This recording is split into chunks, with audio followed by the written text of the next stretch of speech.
In this video, I'm going to show you how to make this large zipper tote, how to put the zipper in and line it so it's all finished on the inside. This is the large bag.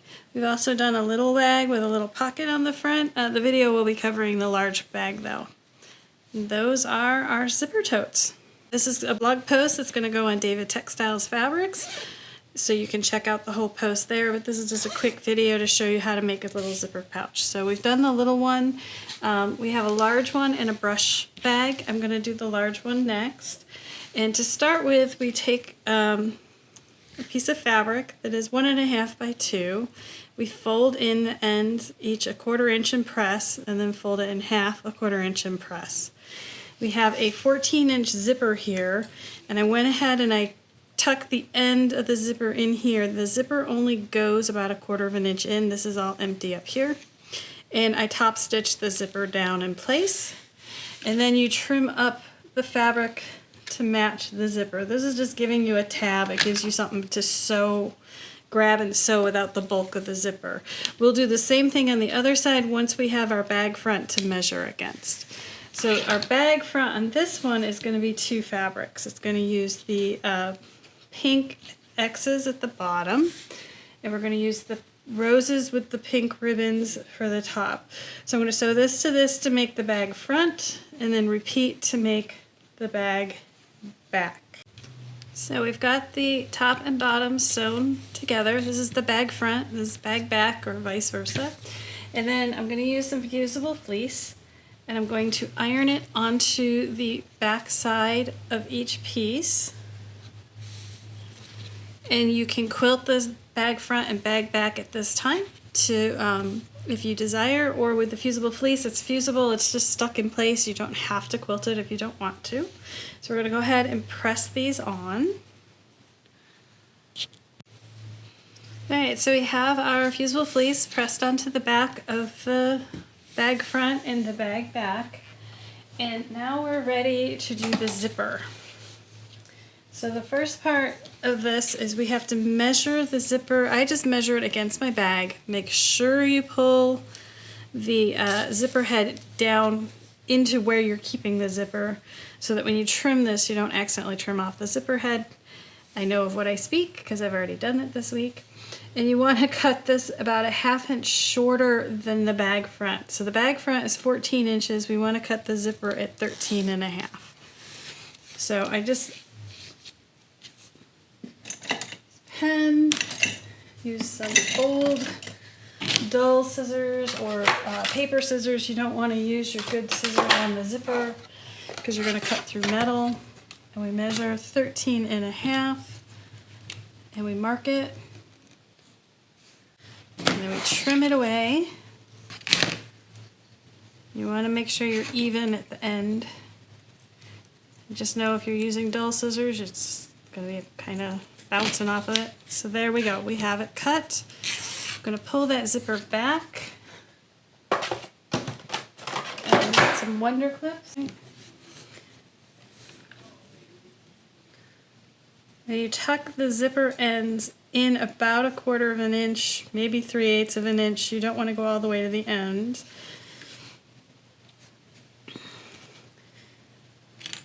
And I use a wonder clip to clip it.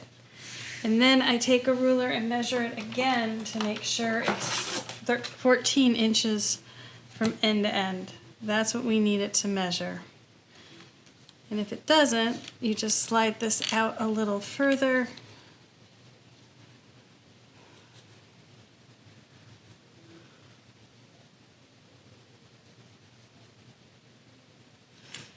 And then once it's 14 inches, we go ahead and clip it again. We're going to top stitch across this to finish the zipper unit, and then we can start assembling the bag. Alright, now our zipper unit is done. We just need to trim these ends up to match. So we have our 2 lining pieces. This is our bag front and our bag back and our zipper unit. So those are the pieces we need. Now, I have learned over the years the best way to put a zipper in is with a glue stick. So the first thing you need to do is sew the lining to the zipper first. And so the lining pieces go on the wrong side of the zipper, but they go right side to the wrong side of the zipper.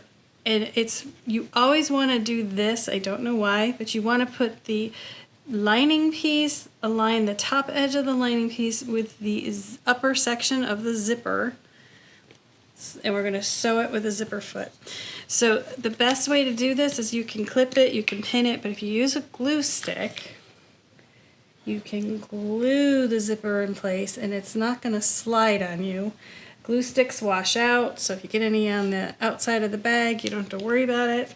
But it definitely holds everything in place. So we're going to glue the lining piece to the zipper.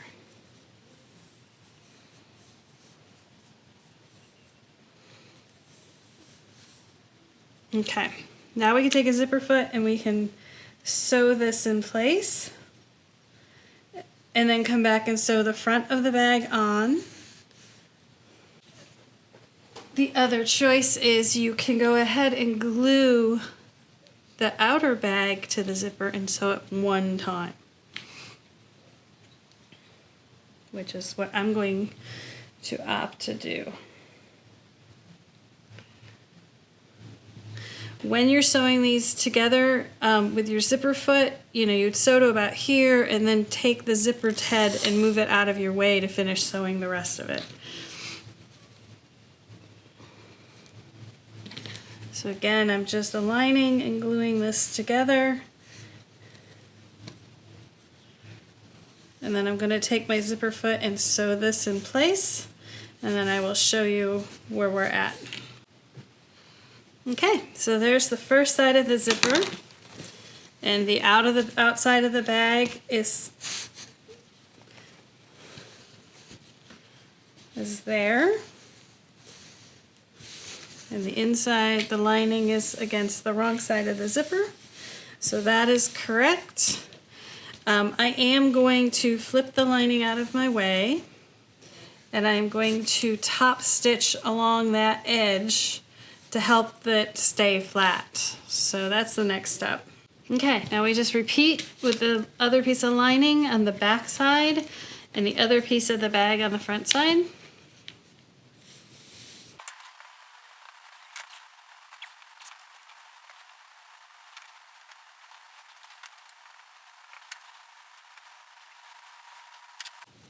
Okay, we got that glued on. We're gonna go ahead and sew those 3 layers together. And I'll top stitch that front just like I did the last time, and then we'll be ready to assemble the sides. Okay, so there we go.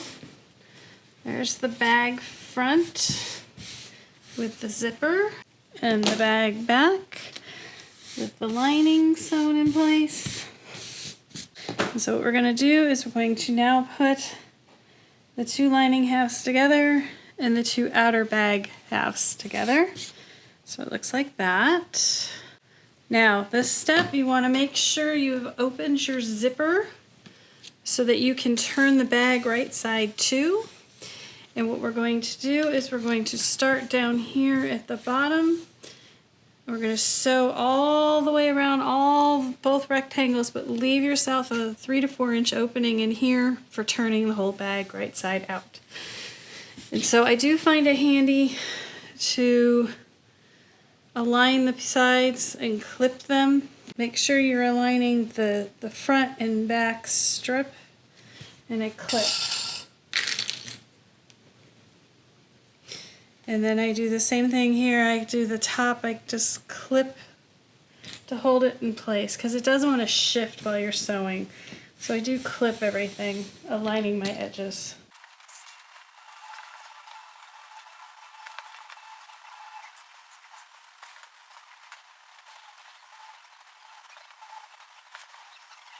So to make the box bottom on the lining and the bag, I'm going to take a ruler and I'm going to measure in from the side and up from the bottom 2 inches on all 4 corners, the 2 lining corners and the 2 outer corners.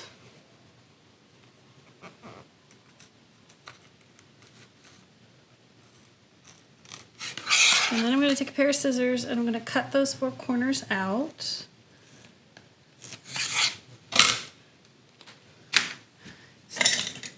And this will create the box bottom, because once I cut this out,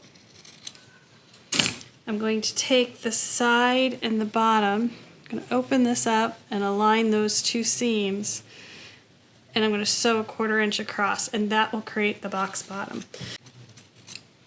Okay, now I'm going to go ahead and again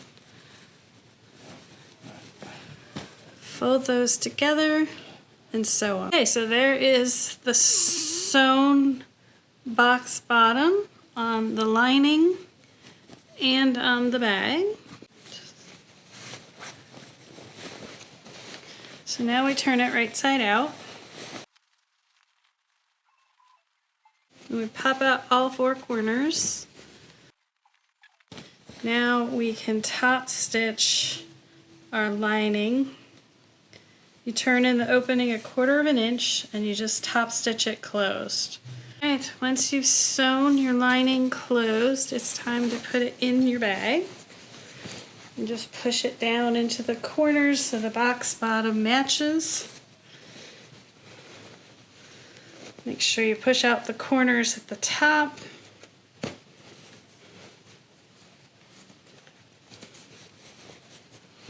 And there you go.